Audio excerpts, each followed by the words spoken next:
welcome. I'm Beth Gruich and I'm with Crafted Concepts, and today we are in my home filming what I think is probably going to be one of the best wine dinners we've done so far. We've got our chef Tim Kuklinski, who, by the way, it's his birthday today, and we'll be celebrating that. He is our culinary director for our team. And we have Bo, who is a winemaker for Colterris. And we were super excited to have this opportunity to be here to raise a glass and make some good food. So without further ado, I'm going to let these guys take it over and enjoy the evening. Right on. Cheers. Thank you so much, Beth. Like she said, my name is Chef Tim. I am the culinary director with Crafted Concepts. I've been working there for more than a decade. I lost count somewhere after that. And I'm really excited to be doing this Colterris wine dinner with Bo. Tell us a little bit about yourself. Cheers. Yeah, thanks for having me. Really appreciate the opportunity to be able to get Colterris out there. My name is Bo Felton. I'm the head winemaker for Colterris. We're over in Palisade, Colorado, so about a 3.5 hour, 4 hour drive, depending on the... It's a beautiful drive. It is. It's a beautiful drive. Luckily, the weather wasn't a problem for me. I made it over today, no problem. So that was good. But yeah, we're over on the western slope, right in the town of Palisade. And Colterris over there, we've got 80 acres of grapevines. And from those 80 acres of grapevines, we craft all the wines that we're going to enjoy this evening, and all the wines in our portfolio. So the term that we use is we're 100% estate grown. So that means that all those wines that we produce come right from our own property, and we are able to control the process from grape all the way through bottle or can. We don't have any of our canned wines today, but we use some canned wines as well. The largest estate grown in Colorado, correct? Yeah, I believe so. I don't. Yeah, I'm pretty sure. I don't think there's anybody else that can claim that. So yeah, we're producing quite a few cases of wine at this point, and quite a few different types of wine. We've got, let me see, 10 or 12 different wines at least that we've got in the wholesale market, and a few other ones that we've got just at the winery directly. So yeah, whole portfolio of wine. We're gonna have 5 of the wines today, I think, including some Sauvignon Blanc. I see an empty glass over there, so before we get too far here, maybe I need to pour you a splash of that. Cheers. It's a good one to have while doing some cooking. So 2019 vintage of Sauvignon Blanc, nice and crisp and clean and refreshing.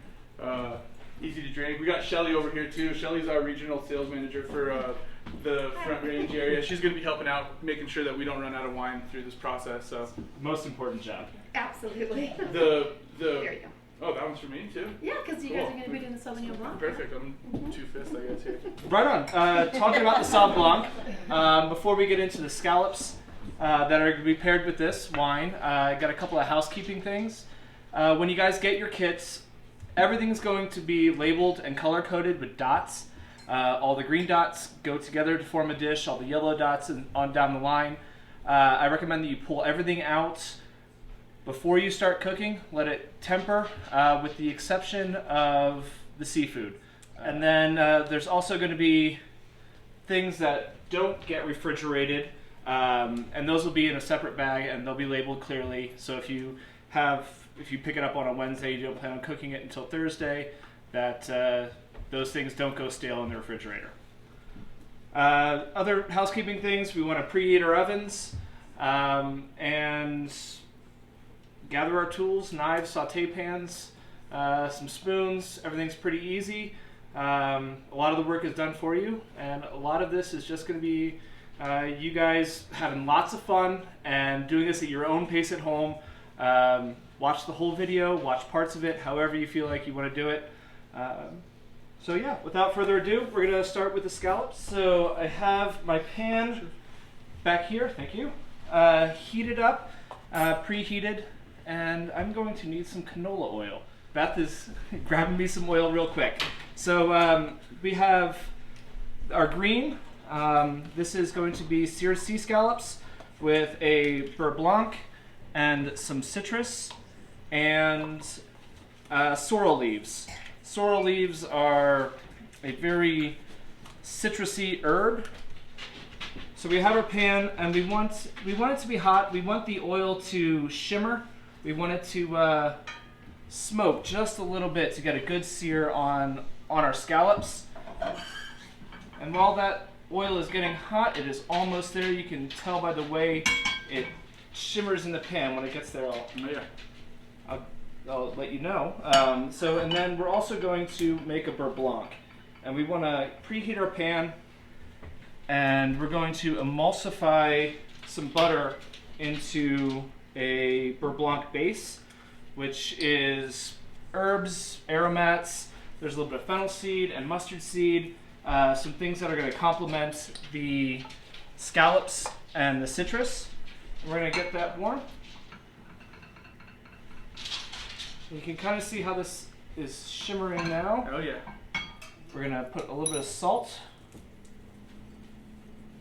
and a couple of grinds of black pepper on these scallops.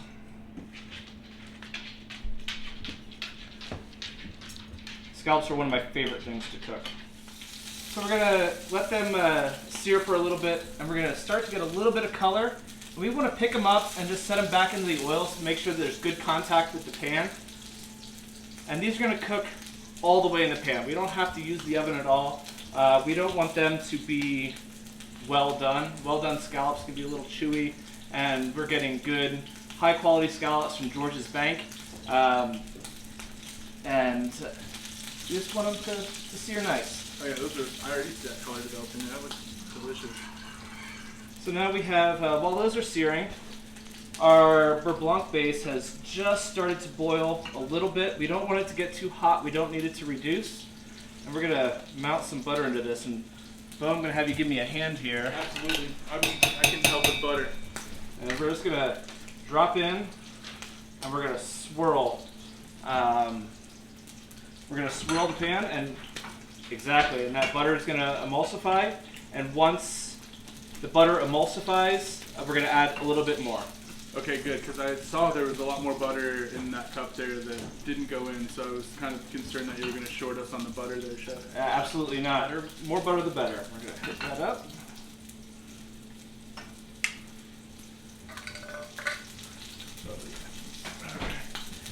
And these scallops are sushi quality scallops, and now we have a good solid sear on them. Yeah, that looks awesome. And at this point, I'm going to let that pan, the heat in that pan, cook the scallops the rest of the way while we're finishing up our beurre blanc.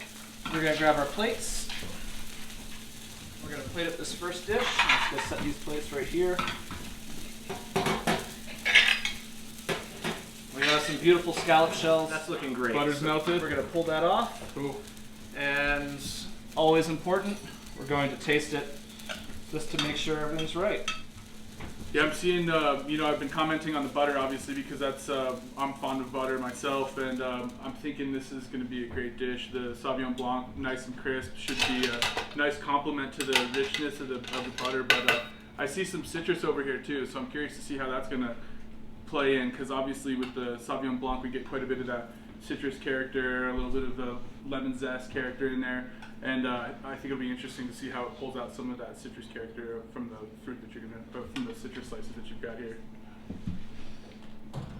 So we got our scallops in the shell, and we have a little bit of our beurre blanc, and we have two citruses here. We have Caracara oranges, and we have blood oranges.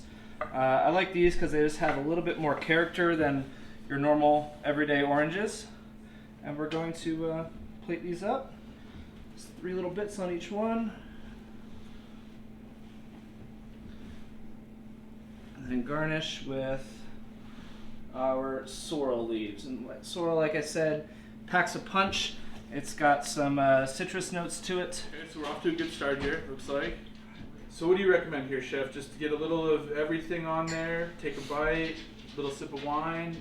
I think my food is like a choose your own adventure. Everything in here is going to go well with the wine. And if you want to have a little scallop first, a little beurre blanc, and then scallop and beurre blanc and orange, and on down the line. I'm going for the combo bite. I gotta go. I love the balance on the plate. It's got good richness from the sauce. That citrus comes through. Really good. The wine kind of cleans that palate a little bit. Makes me want to jump right back in there. Right. I'm gonna hold back though a little bit so somebody else can have a taste. Right on. We got 4 more courses coming. Yeah. So again, that Sauvignon Blanc, we only have 1 block of Sauvignon Blanc in our vineyard, so it only grows in one spot on one of our vineyards. So in reality, we could call this a Cliffside Vineyard Designate because the vineyard that we grow this fruit in is Cliffside Vineyard. So I'm always pretty excited about this wine. It's also a little nerve-wracking though too in the winery because it's always one of the first wines that we pick. So usually you haven't been tasting much fruit, haven't made any pick decisions for almost a year. It's the first one. It's the only block of Sauvignon Blanc that we've got, so we got to get it right every time. And yeah, I just love this wine. Nice and crisp, easy to drink. I thought the pairing was awesome there. So cool. I'm excited to see what's next. All right. Cheers. Cheers. Our next course is Black Bass with nice. Sunchoke Gratin. And this one was my favorite when we were testing. We're going to start again with that same pan. We're going to throw some oil in there, and we're going to get this gratin started. And we're going to sear it not on the top or the bottom, but on one of the cut sides. So that way, all those layers are going to come apart just a little bit, and you get lots of crispy flavor development and lots of texture on the edges of this gratin. Yum. Okay, that sounds delicious.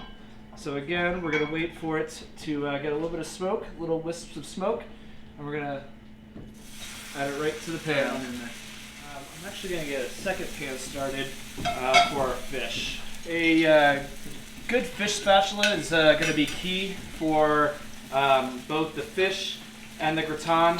We want to get a nice hard sear on there. So we're going to start to see the cream and the cheese. Oh yeah, it's starting some melting action here. Yeah, and we can flip this and we can start to see a little bit of that flavor development, that color. Yeah. Okay. And we're just going to throw that right in the oven. Like that. Okay, so that pan needs to be oven proof, then, not the first pan that we're using there. Yeah. So, Chef, in the meantime, I'm going to interrupt you here real quick because Shelly poured us a little bit of our Livid, which is a rosé of Malbec, and a little bit darker hue than a normal rosé here because we do a process where we let the fruit have a little bit of skin contact time overnight before we press that juice off. So, a little bit darker color, a little bit more texture on the palate than a kind of a typical Provençal style rosé or something like that. So this one should be really good. I'm excited to see how this. A little bit of that rust color in there as well. Yeah, just a little bit. And that's really lent to that skin contact. So without that skin contact, we'd have a lighter color wine. But just in a little bit of overnight contact with the skins, we pick up that little bit extra color there, a little bit more pigment. That's amazing. All right, so fish, we're gonna season with salt and pepper. So when you're cooking this fish, it's important to get good contact between the skin and the pan. So you just want to press it until it stays flat. And the skin's my favorite part. Push it down so it stays nice and flat in that pan. And at Stoic Genuine, we only source sustainable fish that is fished responsibly with their fishing techniques and with the volumes of fish, as not to hurt the sea floor or hurt any other species. So nice. This black bass is a sustainable product. So we can feel good about it while we enjoy it. Absolutely. Awesome. Yeah, All we right. kind of take that same philosophy at the vineyard. We're really trying to be as sustainable as possible. Try to farm with our boots first, get out there and make sure that there's no issues. And if we see something that springs up, then we can take care of it. But that's a lot better way for us to be able to be good stewards of the land that is so important to us. I like that.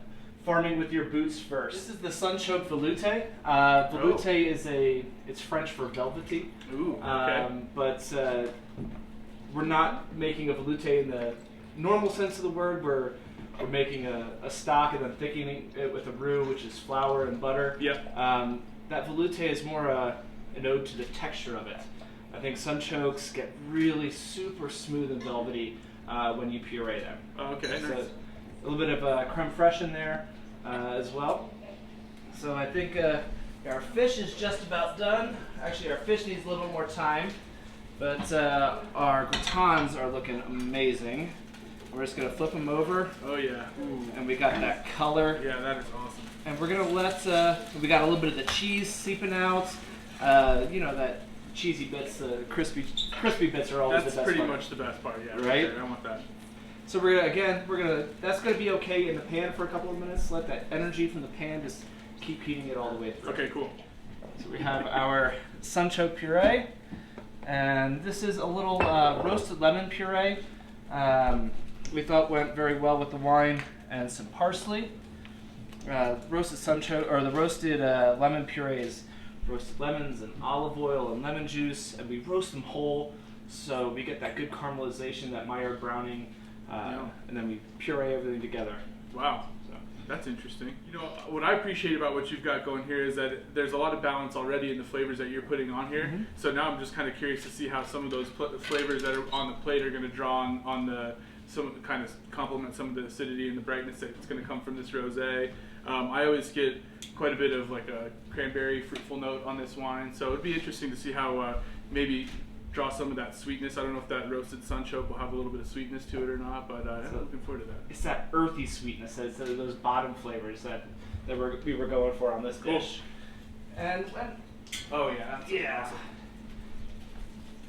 I don't like.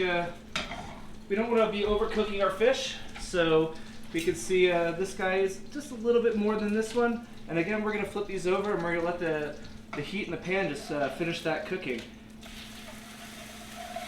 Good. So we're going to go ahead and plate these up, and these gratins are going to be a little bit fragile, so we're going to want to use our spatula, get underneath them.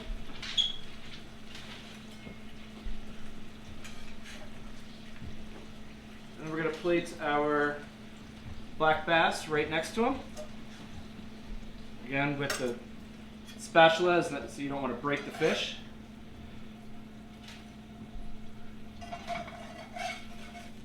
And then we're going to finish with our sauces and some parsley. Big dollop of this sunchoke puree, the sunchoke velouté.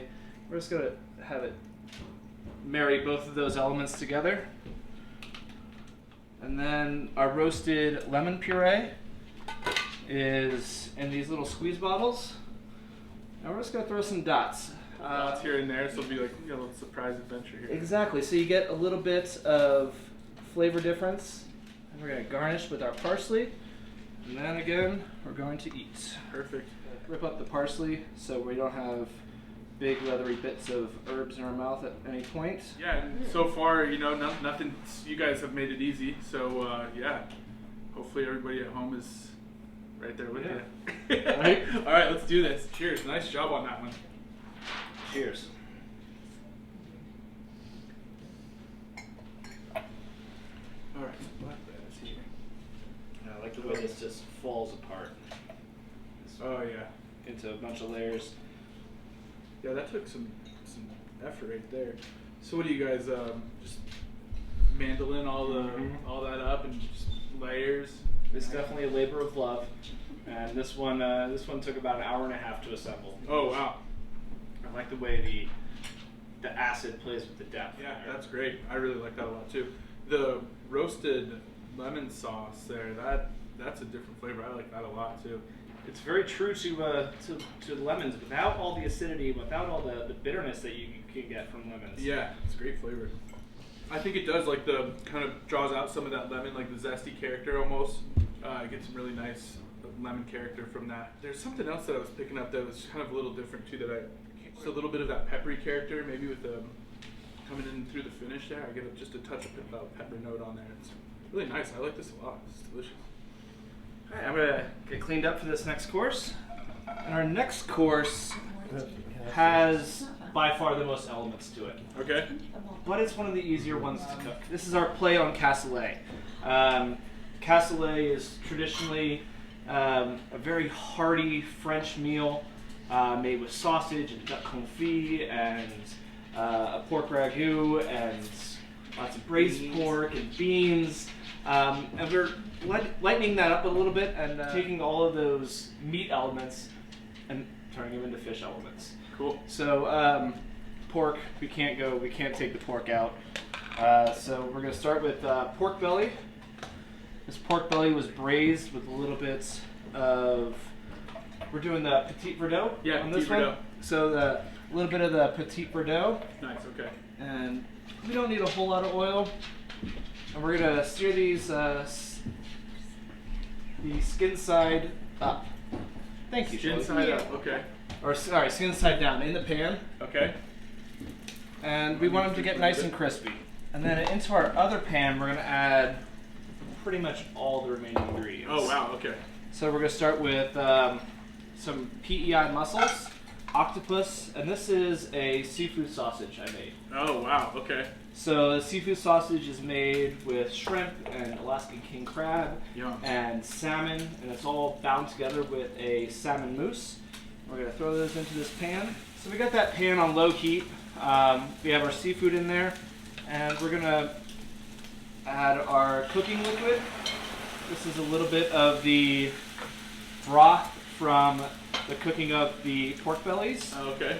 and some organic heirloom beans. And then we're just gonna turn the heat up on high, and we're gonna throw the lid on until everything is cooked. Okay. Awesome. The mussels are gonna open. We're gonna see everything warm and hot, and the octopus is gonna be softer.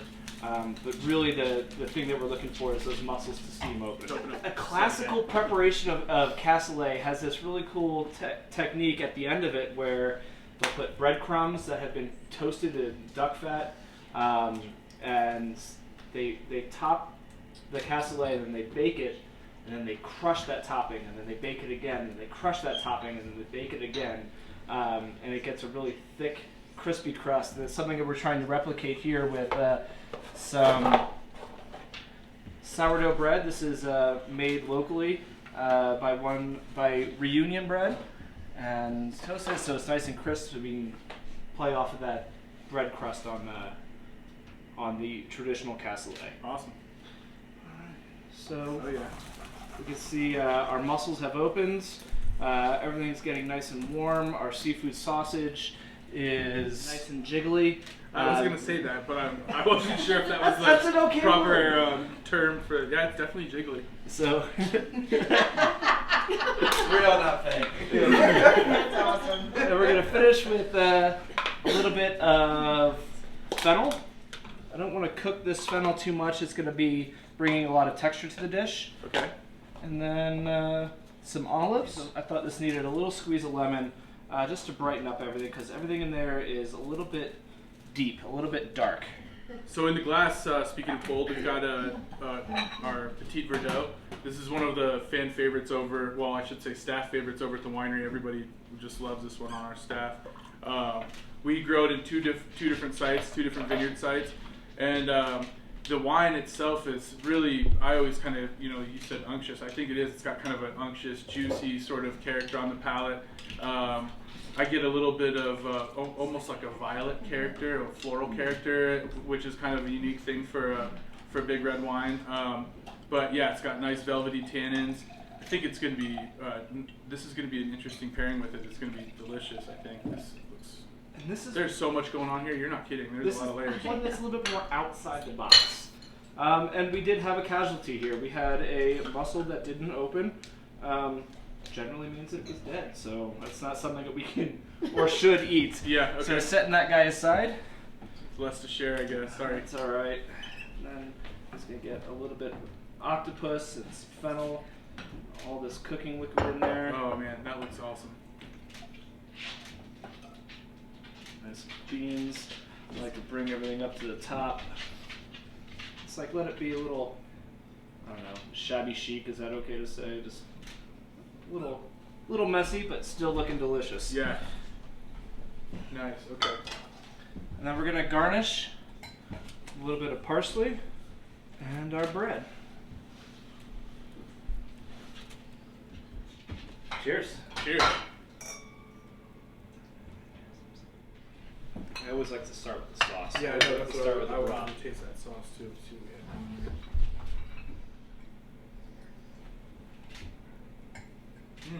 I think this is my favorite pairing so far. That is so good.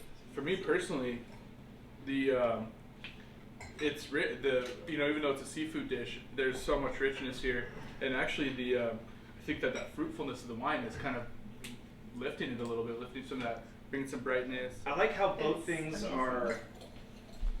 They're big, but they're also like delicate in a way.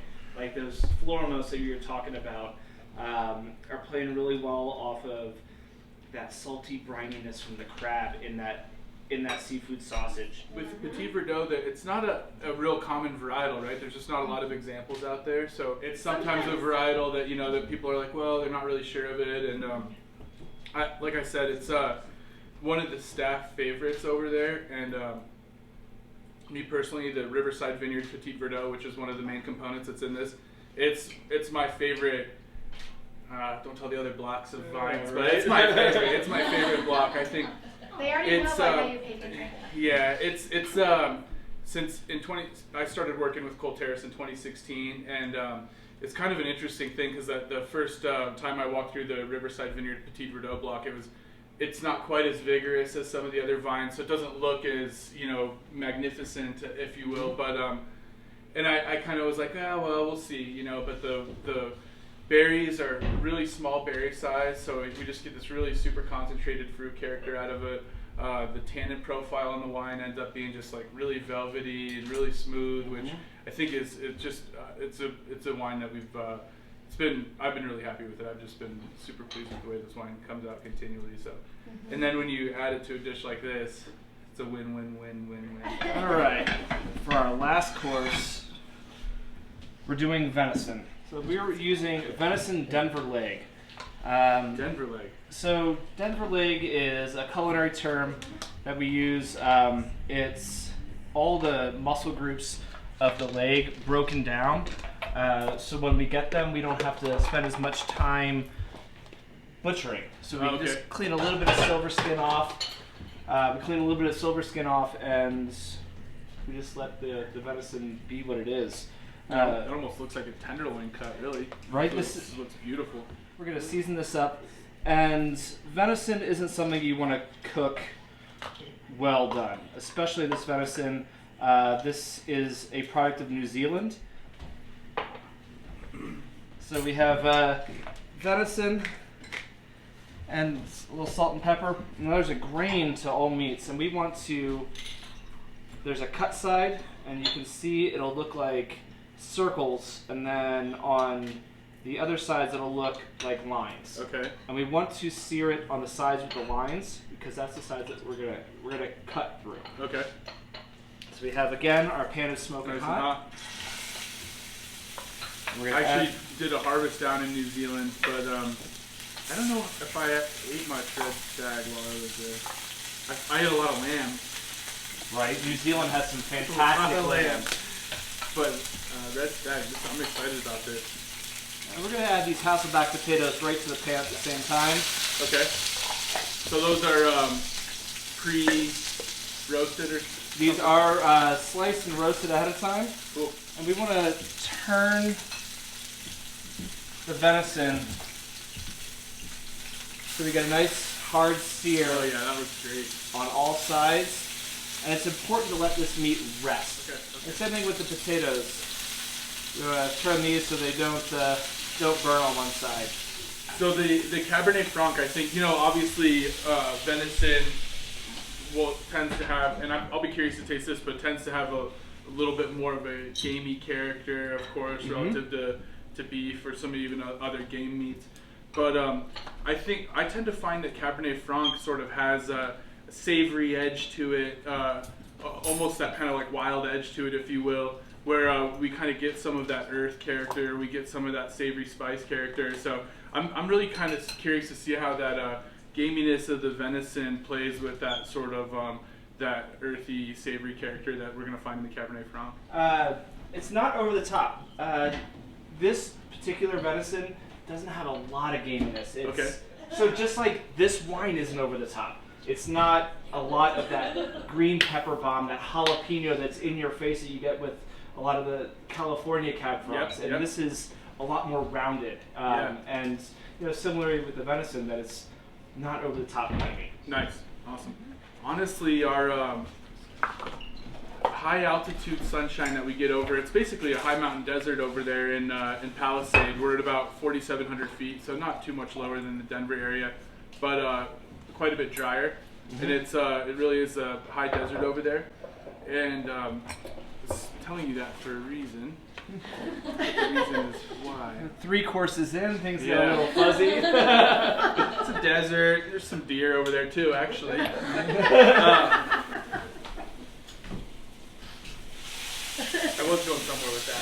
That's all right. It's okay. It's leading right into the venison. Well, I started seeing some what appeared to be crispy kale, and I think I got distracted by that. Is that what that is? Crispy kale? It is crispy kale. Nice.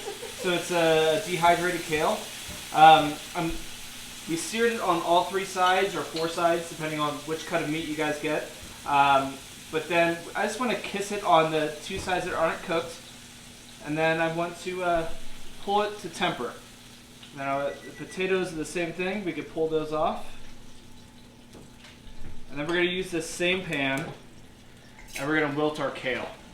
We're using all that juice from the venison. Have our demi-glace here. Okay, Chef, I'm back to it. I remember why I was talking about the High Mountain Desert. You were talking about those kind of green and some of that green bell pepper character that can sometimes be a part of Cabernet Franc or Cab Sauv. And I think that we get a lot of UV, high intensity UV for our high altitude vineyards, and that UV really starts to help break down some of that methoxypyrazine or the methylpyrazine, that green bell pepper flavor that naturally occurs in the vines. So one of the wines that we didn't taste that we make is called Coral, and it's a rosé of Cabernet Sauvignon.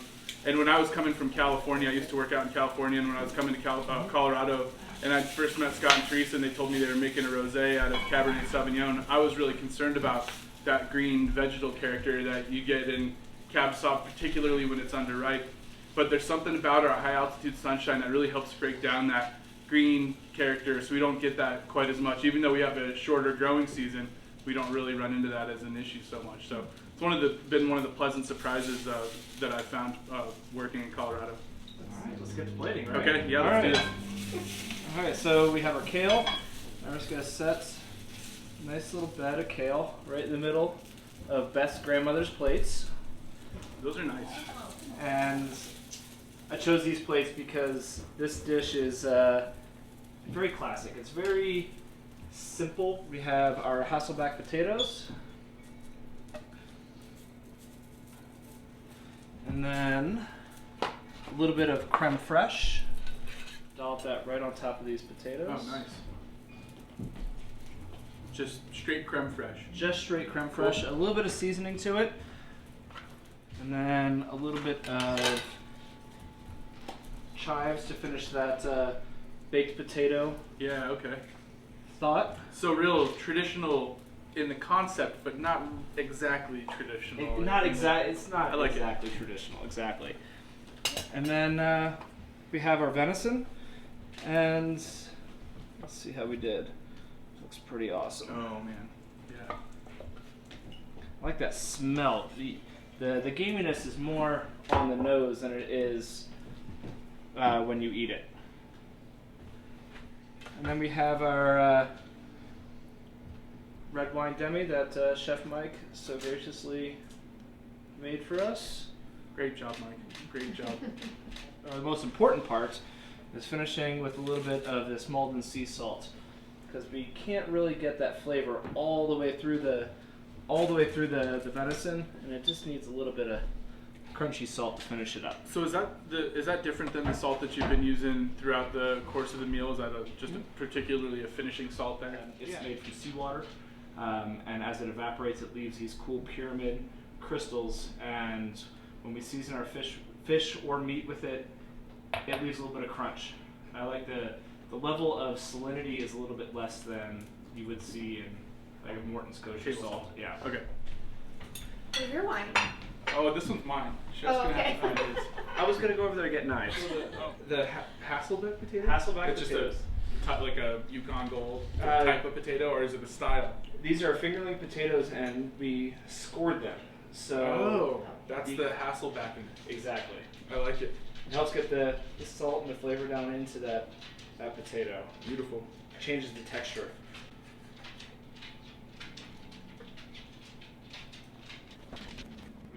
Man. So yeah, I get in with the wine. I get that initial bit of fruitfulness, but it really does kind of start to draw out some of that little bit of peppery spice towards the finish of the wine. I'm getting it right on the tip of my tongue right now. Yeah. I think the venison goes really well with like in general like dark fruits, and that's intentionally left off of this plate because we're getting that element from the wine. Awesome. So when you think about, you know, a little bit of blackberry, kind of complementing the venison, it's coming from the wine. That's beautiful. Love that dish. You guys did a great job with this. So far, I'm really impressed. So let's see what's up with this All dessert. right, thank you. All right, on to dessert. So, no cooking for this one. This is a plate and enjoy sort of situation. So our chef Lauren Markle at Stoic and Genuine, she created these beautiful desserts for the finale to our Colterris wine dinner. Awesome. We're gonna plate these. This is a spice cake right in the center of our plates. And then we have a reduction of Malbec. the Malbec, exactly. Nice. So we're using the Malbec to poach pears in. Okay. And then we take that poaching liquid and we reduce it down. And then we have a creme fraiche glaze. We're gonna plate right on top of that.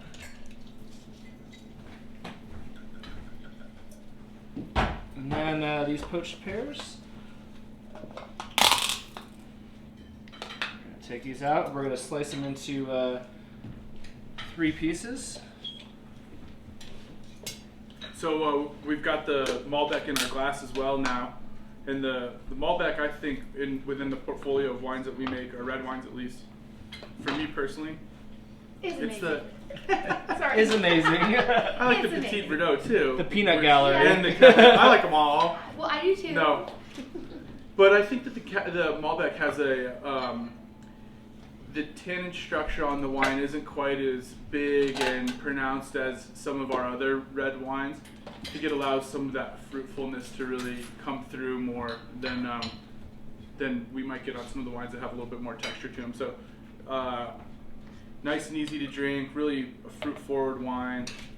This is going to be delicious. I like the spice characters that I got out of this wine, and that was the inspiration for this dessert.